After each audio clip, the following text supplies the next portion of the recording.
Hello, this is a little bonus video I decided to make to show you a bit of what we learned, but in a more advanced setting. This is Logic Pro, an app made for making music on a Mac. This is a random little tune I made for no particular purpose. Logic is way more advanced for making music than Songmaker, which is what we were using in our previous lessons. But there are a lot of similarities. We have tempo up here, we have different instruments, we can make melodies and beats. But there are also way more options in Logic. We can have as many instruments as we want. We can control the volume for each one of those instruments. We can control the volume even for each note. We do have a grid as well, but you can move notes around freely. You can make notes as long as you want. We can add effect, copy and paste, and lots of other stuff.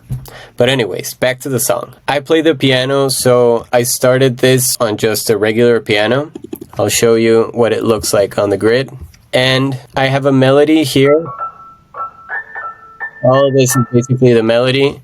And with my left hand, I was playing the harmony, the chords, the accompaniment, however you want to call it. All these notes. Let's listen.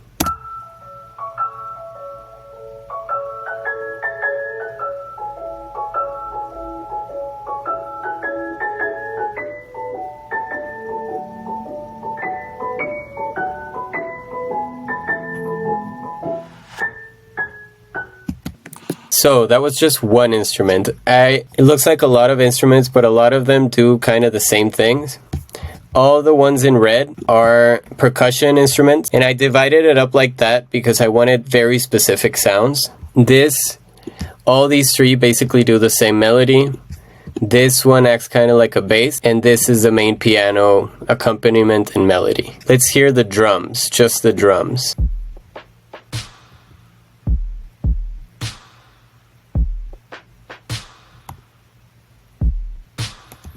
So, pretty simple, right? Now, let's hear this last part going into this new part, where basically I'm just looping the same piano I have over here. I looped it 3 times, or 2 more times, and this new piano enters, and it acts kind of like the bass.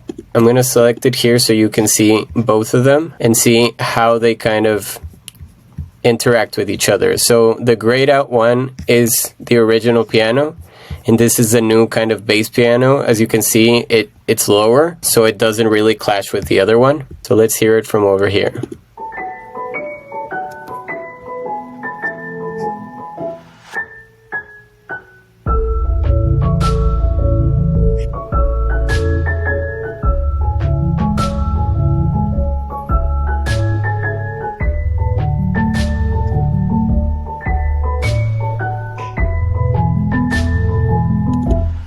And then the new melody.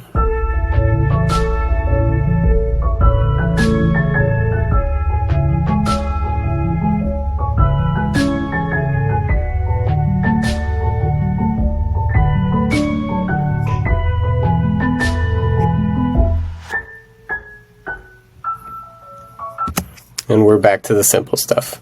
So, as you can see, there's several melodies, and this is something we haven't talked about before. We have basically 3 melodies going on at the same time.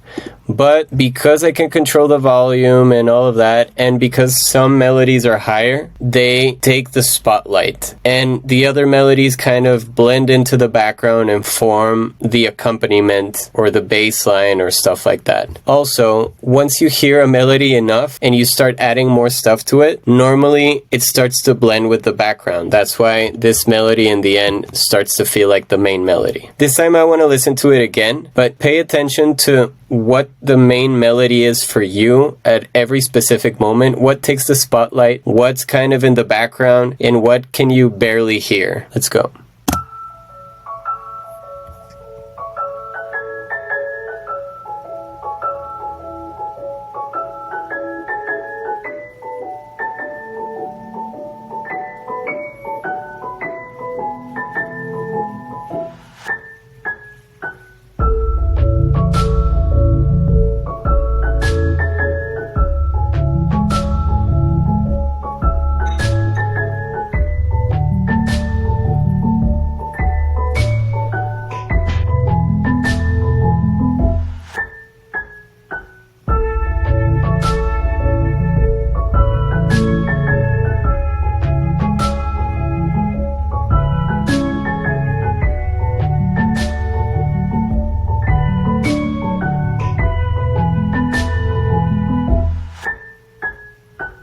Cool. So I hope you enjoyed listening to this and kind of breaking it down and listening to each specific part. I hope you learned something from it. This is not a finished song. I have no clue what I'm going to do with this since it's very random, but I really enjoyed making it. I hope that you start making stuff as well, and hopefully you can share it and get some feedback. But it's okay. Not every song you do needs to be a hit song and it needs to be finished and polished. Sometimes it's just fun to make stuff, and that's the whole point of it. I hope to see you on Discord, sharing music, doing the daily challenges, asking questions and giving feedback and all that fun stuff. I'm always available for questions. I hope you like this course. Happy music making. Bye.